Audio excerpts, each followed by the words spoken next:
Bueno, y parte de este mega decreto del presidente Javier Milei es la derogación de la ley de alquileres. Se habló muchísimo durante la semana, pero continúan muchísimas dudas, ¿no? ¿Bajo qué marco regulatorio estamos? Bueno, ha venido desde la Cámara de Corredores Inmobiliarios de Córdoba Martín Dahan para poder evacuar algunas dudas, para contarnos un poquito también el panorama que se viene a partir de ahora. Martín, ¿cómo estás? Muy buenas tardes. Muchas gracias por la invitación y para sacar un poco las dudas que hay en torno a todo esto que es muy novedoso. Bien, si bien para los inquilinos la ley anterior era una ley que los protegía por actualizaciones que eran anuales y demás, pero la contraparte era que los propietarios no se sentían favorecidos, sino todo lo contrario, y por eso también hubo un retiro histórico de propiedades. ¿Esto puede llegar a cambiar con esta derogación? Mira, te lo voy a plantear así. Cuando se modificó la ley en el 2020, se legisló distinto para distintos tipos de alquileres. En el que estaba protegido, o sea, había una parte que protegía a los inquilinos y otra parte de la ley, en otra actividad, no los protegía. ¿Estamos? Bueno, la que los protegió a los inquilinos, el aumento de las propiedades superó el 200%. ¿Ok? Hubo una disminución en la oferta de propiedades. Y últimamente los contratos estaban hechos fuera de la ley. ¿Ok? Esa es la que protegía a los inquilinos. Sí. Ahora vamos a ver a la que no protegía, que era la parte comercial, donde las partes pactaban la actualización, ¿estamos? Si podía ser, y pactaban los índices y cómo lo iban a actualizar. Tuvimos un aumento de la oferta, los incrementos siguieron la inflación, o sea, fueron un 140%, y no hubo un retiro histórico de propiedades. Conclusión, la que protegió perjudicó a los inquilinos y a los propietarios. Claro. La que no protegió hizo que no estuviésemos en una guerra constante entre inquilinos y propietarios. Pensemos en esto. Una persona cuando compra una vivienda o compra una casa para poner en alquiler, no es una persona que dice, che, quiero pasar los últimos tiempos de mi vida amargándole la vida a un inquilino. Es gente que quiere tener una inversión que le permite que sea complemento de su jubilación. Claro, y ¿Estamos? muchos de esos propietarios no necesitan nada más que pagar los impuestos, las expensas, y digamos, también se ven sumamente perjudicados al no poder alquilarlas. Vos pensás que hay propiedades que hoy en el mercado valen 500.000 pesos y el propietario recibe 100.000 pesos. Entonces, por eso el retiro histórico. Claro. Entonces, veamos, el que protegió terminó perjudicando en el mediano y largo plazo. Menos a la persona que vivió. Ahora, cuando tenga que renovar el alquiler, va a tener que firmar un contrato que estaba fuera de la ley, porque nadie firmaba contratos de acuerdo de la ley, con aumentos que fueron muy superiores a la inflación, que también y con menor oferta. La realidad es que no lo protegió. Claro. Le dio una estabilidad que le duró 3 años. Entonces nosotros apoyamos, digamos, esta ley. ¿Por qué? Porque se asemeja a la del 2020, la ley del 2020. En la parte comercial, en el 2023 no se modificó, porque no hubo problemas. Y ahora se vuelve al Código Civil. En realidad, ahora el Código Civil era el que te ponía la actualización la del 2020, digamos. Sí. Ahora lo que se vuelve es a que las partes pacten libremente la forma de actualizar y el precio, que puede ser en moneda nacional o en moneda extranjera. Te comento porque es una preocupación de los inquilinos.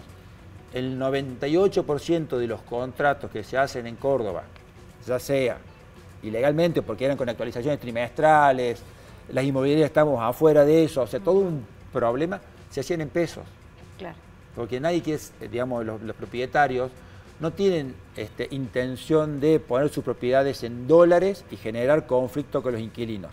Ese 2% o son propiedades que se alquilan para gente que viene del exterior o son propiedades que están en countries que valen 1.500 o 2.000 o 2.500 dólares, que muchas veces lo alquila gente que no vive en la Argentina. Está bueno el dato que estás dando, Martín, porque hay una voluntad entonces de los propietarios para poder mantener, digamos, un poco la estructura y no hacerlo también en moneda extranjera, que muchas veces genera una especie de miedo, ¿no? Para el que va a contratar. Nos han llegado a lo largo de toda la semana una serie de preguntas y ya que te tenemos acá, vamos a estar con el consultorio de Martín de la Cámara de Corredores Inmobiliarios para que nos pueda llegar a responder. La verdad que un montón que nos han llegado todo el tiempo a la redacción del Multimedia SRT y bueno, vamos a ver algunas de las preguntas que nos han hecho a través de distintas vías, redes sociales, a través de WhatsApp. Vamos a ver, porque la verdad que hay mucha incertidumbre, seguramente a ustedes también les están llegando muchas preguntas. Firmé contrato el año pasado para un departamento y el dueño hace meses que me pide aumentar más. ¿Corresponde?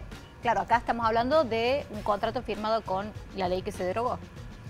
Es con la ley anterior, pues tenemos la ley que se dictó en estos últimos meses y esta nueva ley. Tenemos la anterior ley, digamos, que se dictó en el 2020. El aumento no corresponde. Ahora, ¿qué pasa? El propietario de esa unidad habitacional, capaz que pasó hace 1 año y medio y quedó atrasadísimo el valor. Entonces le está pidiendo al inquilino un reconocimiento, un mayor valor, porque quedó fuera de mercado el precio. Claro. Es lo que yo te decía, de una casa que podía valer 500.000 pesos, están pagando hoy 100, 150. ¿Estamos? Entonces ahí es una cuestión. Pero no corresponde, es una cuestión. Legalmente no corresponde, pero si se acuerdan de voluntad puede hacerlo, ¿verdad? Porque cuando tengan que renovar, ahí el propietario va a decir, no me consideraste mucho, ¿no? Exactamente. Puede pasar. Vamos a la otra pregunta, a ver, vamos a la próxima. Estoy con contrato de palabra hace 2 años con el dueño. Me aumentaba cada 6 meses según lo que le parecía. Bueno, ahí hay una especie de enojo en ese mensaje. ¿Se podrá firmar ahora? ¿Bajo qué índice sería el mejor? Calculo que sí, la actualización. Bueno, justamente esto es lo que generó la ley anterior. Este tipo de informalidad. Claro, de informalidad, porque el propietario decía, che, si tengo que actualizar en un país con una inflación del 140%, prefiero correr el riesgo legal y no saber que voy a perder sí o sí. Entonces, bueno, se hacían este tipo de cosas. Hoy se puede firmar un contrato a 2 años y el índice que nosotros desde la Cámara recomendamos es el ICL, que tiene un componente que es la inflación y otro componente que es la variación salarial. ¿Estamos? Que digamos, se inventó para el 2020, que nosotros vemos que perfectamente se puede adaptar a la situación de ahora. Bueno, ahí está entonces, buenísimo el dato, el ICL. Vamos a la otra pregunta. A ver la otra. ¿Qué va a pasar con el depósito y los gastos extraordinarios? Bueno, ¿qué va a pasar, Martín? A ver, en Córdoba, en Buenos Aires se piden muchos depósitos. En Córdoba, si no son viviendas de muy alto nivel, que las roturas sean exorbitantes, digamos, generalmente no se piden depósitos. La generalidad en Córdoba no se piden depósitos. Y gastos extraordinarios. Y acá vamos a hablar un poco de lo que es el abuso del derecho, no, que son los gastos extraordinarios, son las expensas extraordinarias. A ver, si tomamos como expensa extraordinaria que se va a limpiar el ventanal de un edificio, vamos a suponer que fuera todo de vidrio, y ese gasto extraordinario, si está puesto en el contrato que lo pague el inquilino, lo va a tener que pagar, pero en realidad el que va a usufructuar del ventanal limpio, aunque sea extraordinario, es el inquilino.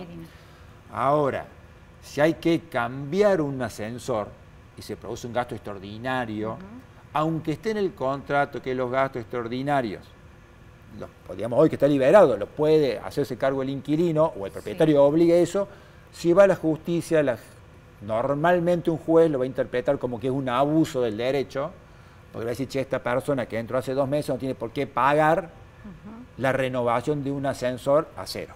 Bien. Hay que entonces ver cada caso en concreto. Tenemos otra pregunta más, a ver, otra que ha llegado. ¿Cuál va a ser el tiempo para anunciar que se deja el inmueble? Bueno, lo bueno de esta ley es que ahora no hay que anunciar con nada de tiempo. ¿Estamos? Y la indemnización es el 10% de lo que queda del contrato. Vamos a suponer un alquiler que vos pagás 300.000 pesos. Sí. Quedan 3 meses, vos decís, che, me quiero ir porque me salió un viaje y me quedaron 3 meses. Avisás al propietario y vas a tener que pagar de 900.000 pesos el 10%, que son 90.000 pesos. Bien. O sea que beneficia al inquilino, porque normalmente era un mes y medio, no podía rescindir antes de los 6 meses, haciendo una evaluación de una persona que quería retirarse en un contrato de 300.000 pesos, 330.000 pesos, con la vieja ley, si se quería ir el cuarto mes, tenía que pagar como 750.000 pesos, con la nueva ley no llega a 300. Bien, bien. Vamos a otra pregunta más, creo que es la última que tenemos. A ver, ¿qué se puede hacer si el dueño se niega a firmar un contrato? Es que ahí hay un problema porque... Claro, como recién lo explicabas, la informalidad es la altísima. informalidad y, digamos, si el dueño no quiere firmar un contrato, evidentemente, a ver, va a estar viviendo en la ilegalidad. O sea, va a tener un contrato, se puede hacer un contrato de palabra, es válido un contrato de palabra, pero vivir con un riesgo todos los días.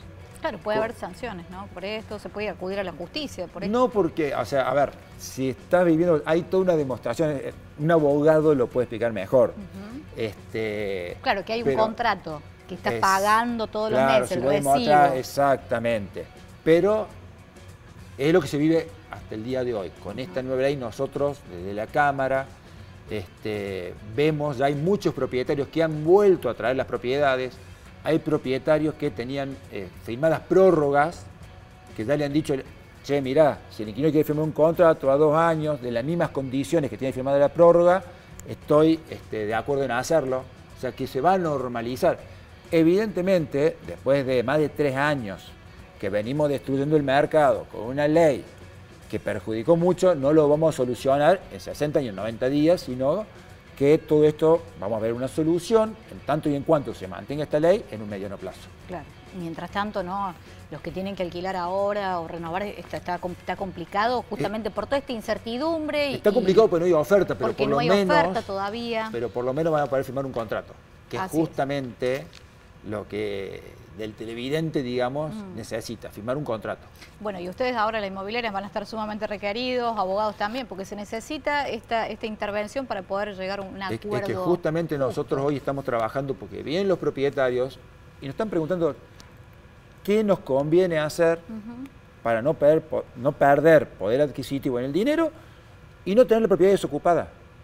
Ahí está, para que todos puedan llegar, digamos, Exactamente, a tener algo justo. Para lograr un ganar-ganar y no un perder-perder como con la ley anterior. Martín, muchísimas gracias. No, gracias a usted.